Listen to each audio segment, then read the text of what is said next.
and welcome to Investors Hangout. This weekly interaction to help you learn and understand savings and investment issues is brought to you by Aditya Birla Sun Life Mutual Fund and Value Research. Now, with Akshaya Tritiya around the corner, many of us are prepping up to buy some more gold. The yellow metal carries a lot of traditional and cultural value for most of us. But how good is gold as an investment, and what are the different ways to invest in gold? You will get answers to all these questions and much more in this episode. People trust gold simply because it has a long history. Modern financial systems, stocks, bonds, stock market, everything is 100-year-old or 200-year-old. But this is something which has been there for centuries. Then it is one asset which is a concentrated, portable. So you can actually have a worthwhile thing. Keep it in your pocket and travel. It is also liquid. If you want to sell it, you can. And now it has been liquefied even more. Very easy credit available against gold. So we have gold finance company which has come into being, and they are big ones. Their only collateral is gold, and they are able to lend you as much as you want to with a reasonable margin against gold. So that actually liquefies gold. So variety of things: history, tradition, that is also a very big thing, because Indian girls historically have not inherited the family's wealth.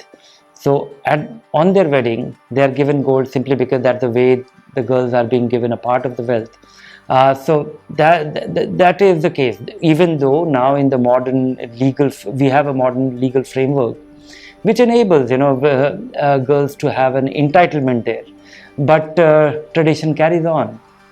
Also, this concentrated portable wealth, this was demonstrated around the time of partition. That was a big event, and people were migrating from here to Pakistan and from Pakistan to India. And the big difference, somebody who had physical assets and somebody who had gold. So if you could carry gold back, it made all the difference. Gold might have some characteristic. Gold has a history, tradition, convention, but as a great investment, the way people are getting excited, is it so? I really wonder it has retained its charm. Gold has been a good store of value, but is it a very high performance investment and compared to other alternatives which investors have? Maybe 50 years back, 60 years back, there was another case for gold, or maybe 30 years back as well, because market was not democratized. You could not buy stocks, bonds, or the way you can buy things today. No longer. Now if you have an app, and if you have a smartphone, and if you have Aadhaar, and if you have online bank, which most people have, the whole world is accessible to you. You can invest wherever you want to. So let's look at the numbers. If somebody would have invested in 1981, when gold, the 10-gram gold was worth 1800 rupees, based on today's prices, which is 52,200. So it's a big appreciation, 1800 rupees to 52,000.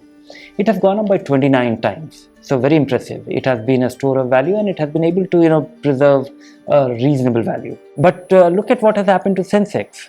Sensex in 1981 was at 173, and that has gone up to 58,569. This is big. This is 338 times, and I'm talking of these little over 40 years. So this is real long term.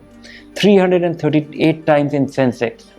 And I'm talking of Sensex, of which 50% of the companies over the period these 30-40 years, half of the Sensex companies have disappeared. Hindustan Motors was part of Sensex. So, if you look at GE Shipping, it is no longer part of Sensex. Of course, that company exists. So despite high mortality, despite big upheavals in the market, despite big regulatory changes which led to many companies disappearing, despite that, Sensex is up 338 times as compared to 29 times for gold. Let's look at the last 30 years, or little over 30 years. 1991, the gold, 10-gram gold was 3,466 rupees.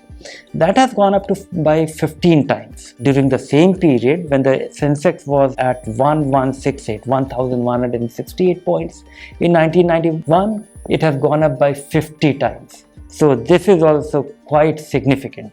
50 times and 15 times. If you would have invested in 2001, when gold was 10 gram gold was for 4,300, this has gone up by 12 times based on today's gold prices. For Sensex, it is up 16 times. So longer the period, I think, the margin grows. But, look at the last 12 years or 13 years. If you would have invested in 2011 and gold was 10 gram gold was worth 26,400 rupees. So this price has doubled. It is, at 52,000 two times.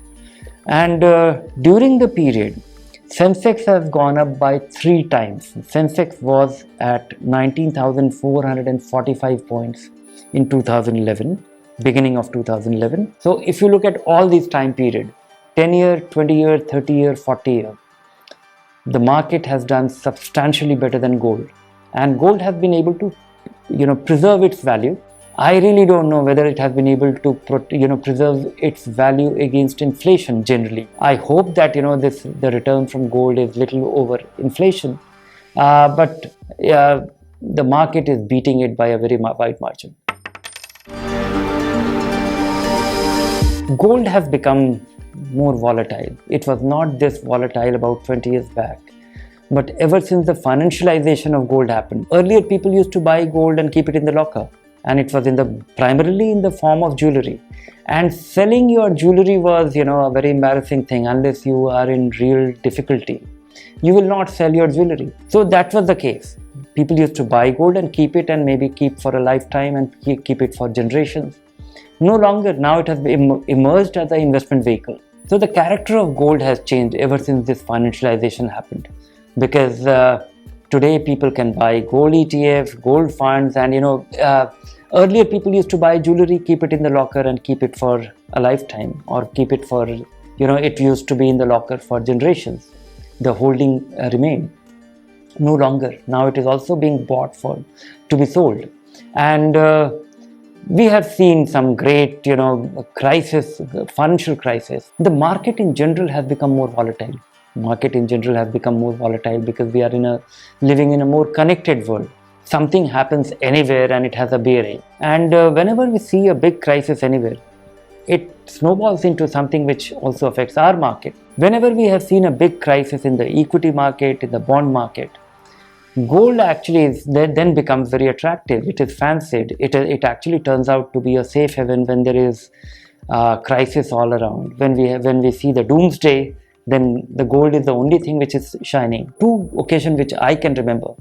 The global financial crisis of 2008, that was the time when banks were collapsing in America. And it was extending to the whole world. Different market in different regions were also struggling. And that is when gold did exceedingly well.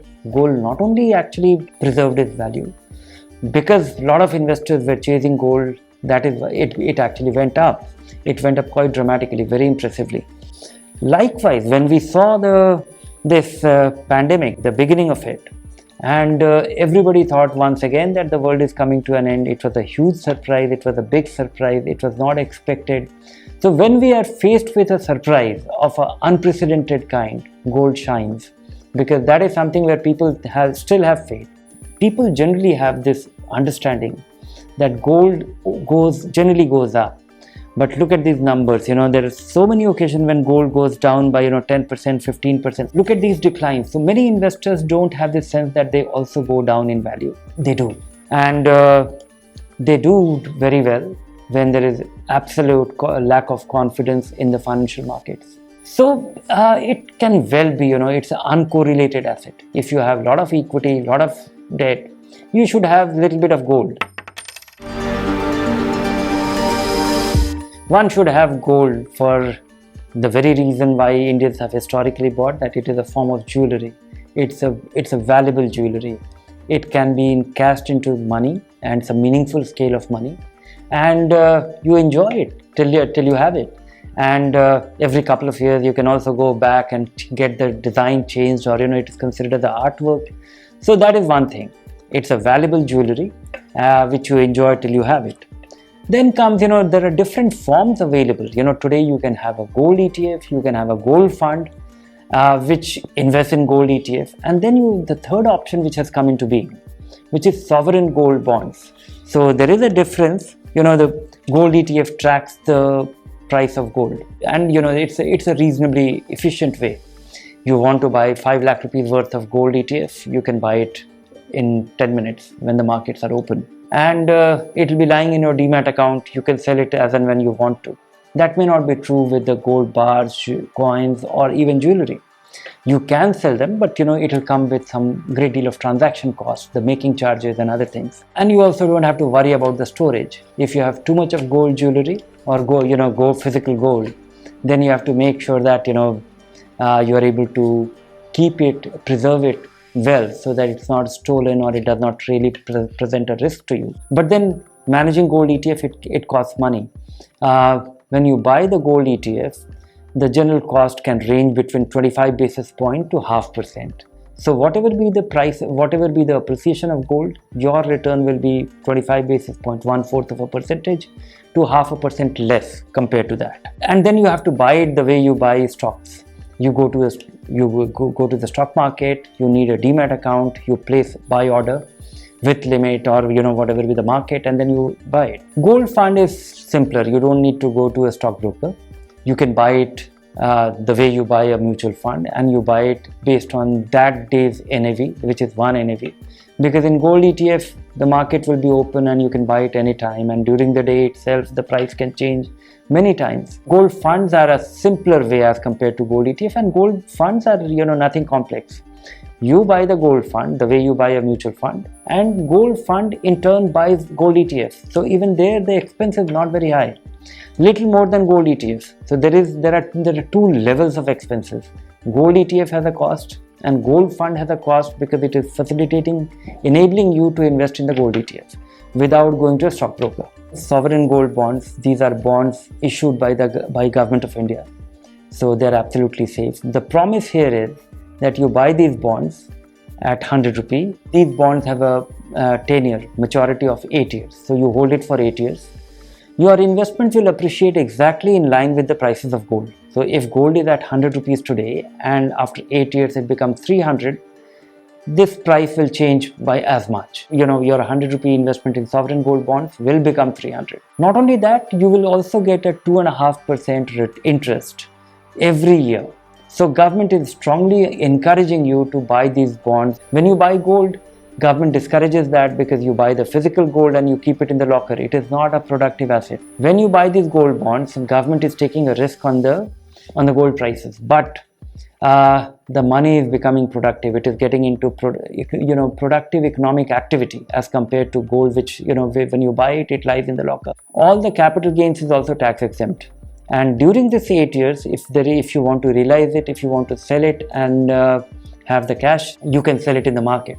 So all other forms of gold ownership or gold holding, they cost money. They have an expense ratio, or you have to preserve it, or there's a making charge, or this is something where you earn little more than gold, and then all the good gains can as well be tax-free.